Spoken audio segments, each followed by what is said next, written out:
வணக்கம். எல்லாரும் என்னப்பா ரொம்ப நாளா ஒண்ணுமே பேசாம இருக்கிற, சும்மாவே இருக்கிறியா? என்ன இது? அப்படின்றாங்க. ஐயோ! நான் ஏகப்பட்ட கன்ஃப்யூஷன்ல இருக்கிறேன். என்ன நடக்குது அரசியல்ல? ஒண்ணுமே புரியல. என்ன பண்றீங்க நீங்க? இப்போ திடீர்னு பார்த்தீங்கன்னு வச்சுக்கங்களேன், 2026லும் பிஜேபியுடன் கூட்டணியே இல்லை அப்படின்னு அடிச்சு சொன்னார் நம்ம எடப்பாடியாரு. திடீர்னு பார்த்தா அவரு ஃப்ளைட்ட புடிச்சு 3 காரு மாறி நேரா போய் அமித்ஷா கிட்ட அம்பேல் ஆயிட்டாரு. ஓகே. அமித்ஷா கூட சேர்ந்துட்டாரு. அப்போ ஏடிஎம்கேவும் பிஜேபியும் கூட்டணி அப்படின்னு நினைச்சுன்னு இருக்க சொல்ல, அவரு என்ன பேசினாருன்னு தெரியல. அவரு திரும்பி வந்தோன்னே இந்த பக்கமா இவருக்கு தெரியாத நம்ம செங்கோட்டையன் என்ன பண்ணிக்கிறாரு, கிளம்பி போய் அமித்ஷாவையும் நிர்மலா சீதாராமனையும் பார்த்துக்கிறாரு. அவரு போய் என்ன பேசினாருன்னு தெரியல. அவரு கூட கூட்டணியா? அப்ப எடப்பாடி என்ன ஆவாரு? சரி, இந்த சசிகலா இருக்கிறாங்க, ஓபிஎஸ் ஐயா இருக்கிறாரு, அப்புறமா நம்ம தினகரன் அண்ணா இருக்கிறாரு. இவங்கெல்லாம் என்ன ஆவாங்க? ஒண்ணுமே புரியல. தினகரன் அண்ணா ரொம்ப ஸ்ட்ராங்கா சொல்றாரு, பிஜேபி கூட கூட்டணி வைங்கோ, இல்லைன்னா அவள் தான்றாரு. அவரு நம்ம ஓபிஎஸ் பாருங்க, வந்தா உங்களோடு, வராவிட்டால் உங்களை தூக்கி விட்டு அப்படின்னு மிரட்டினுகிறாரு. சசிகலா அம்மா அமைதியாகிறாங்க. சரி, இதெல்லாம் இப்படி இருக்குது, இவங்க கிட்ட ஒரே குழப்பமாகுது. இது யாருகிட்ட கட்சி போவோம், யார் கூட கூட்டணி போவோம், ஒண்ணுமே தெரியல அப்படின்னு இந்த பக்கம் வந்தா, நம்ம இவரு இருக்கிறாரு வேல்முருகன், அவரு ஒரே கலாச்சின்னு இந்த கூட்டணியில இருக்க மாட்டேன், நான் கிளம்புறேன்பா அப்படின்னு சொல்லுகிறாரு.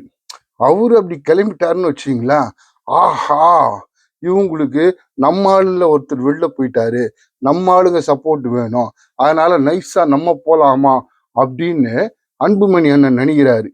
அவரு நைஸா உள்ள வந்துட்டா டிஎம்கே கூட்டணியில இருந்து அண்ணன் திரும்ப சும்மா இருப்பாரா? அப்பா அவங்க கூட தான் நாங்க சேர மாட்டோமே, அவங்க இருக்கிற இடத்துல நாங்க இருக்க மாட்டோம்னு ஏற்கனவே சொல்லிட்டுமே, அதனால நான் கிளம்புறேன்ப்பா அப்படின்னு அவரு பொட்டி பொடிகள்லாம் தூக்கின்னு ரெடியா நிக்கிறாராம். அவரு பொட்டி பொடிக்க தூக்குறத பார்த்துட்ட உடனே நம்ம கம்யூனிஸ்டுங்க, ஐயா, நம்ம தம்பி திரும்ப இல்லாத இடத்துல நம்ம ஏன் இருக்கணும்ன்ட்டு அவங்களுக்கு பொட்டி போடுகள்லாம் இல்லை, துண்டை உதறி தோல்ல போட்டுன்னு திரும்ப பின்னாலேயே போயிடுவாங்க அப்படின்றாங்க. காங்கிரஸ்காரங்க பாவம், அவங்க என்ன பண்ணுவாங்க? அவங்க அப்படியே டெல்லியில இருந்து என்ன நியூஸ் வருதா, நம்ம போலாமா, இருக்கலாமா, இல்ல ஏதாவது வாயை திறந்து பேசலாமான்னு தெரியாம பேந்த பேந்த பூச்சினுக்கிறாங்களாம். இப்படி இந்த பக்கம் இந்த கூட்டணியில இந்த பிரச்சனை, அந்த பக்கம் அந்த கூட்டணியில அந்த பிரச்சனை, வேற எந்த கூட்டணி தான் ஒழுங்காகுதான்னு பார்த்தா நம்ம அண்ணன் சீமானுகிறாரு. அவரு என்னடான்னா ஒரு நாள் என்ன இருந்தாலும் விஜய் என் தம்பி அப்படிங்கிறாரு. அடுத்த நாள் பார்த்தா தம்பியாது அது நம்மளுக்கு அதெல்லாம் தெரியாது, போட்டின்னு வந்துட்டா அவள்தான் மூஞ்ச கீச்சிருவேன் அப்படின்ட்டு ஒரு அறிக்கை விடுறாரு. என்னடா இவர் மாத்தி மாத்தி பேசுறாரு. சரி, அண்ணனோட தம்பியாவது எப்படிங்கிறாருன்னு பார்த்தா அவரு பார்த்துங்க, உங்களுக்கு அது தெரியுமா, இது தெரியுமா அப்படின்ட்டு அவரும் ஒரு கன்ஃபியூஷன்ல இருக்கிறாரு. டிஎம்கே திட்டுறாரு, ஏடிஎம்கே திட்ட மாட்டுறாரு. அதே மாதிரியே இங்க டிஎம்கேல ஊழல்லாம் நடக்குதுன்றாரு, பிஜேபியில நடக்கிற ஊழல்லாம் சொல்ல மாட்டாரு. அவரு என்ன பிளான்ல இருக்கிறாருன்னு அவருக்கே தெரியல. அவரு கூட 3 பேர் இருக்கிறாங்களே, ஸ்ட்ராட்டஜிஸ்ட், ஐயோ, ஆள் ஆளுக்கு இஷ்டத்துக்கு பேசுறாங்க.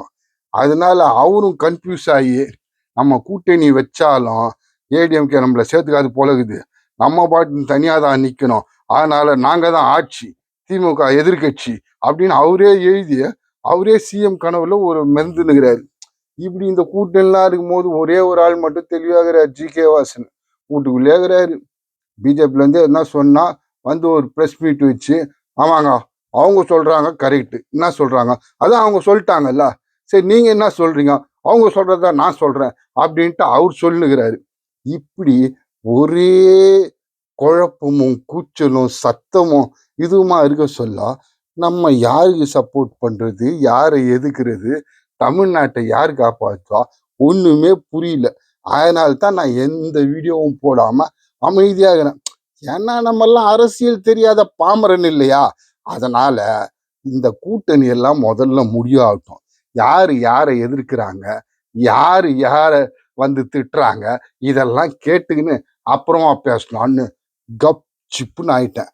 அதனால தேர்தல் நெருக்கத்துல தெளிவா இந்த கூட்டணி முடிவான பிறகு இவங்கள பத்தி விமர்சிக்கலாம்னு முடிவு பண்ணிட்டேன். என்ன சொல்றீங்க?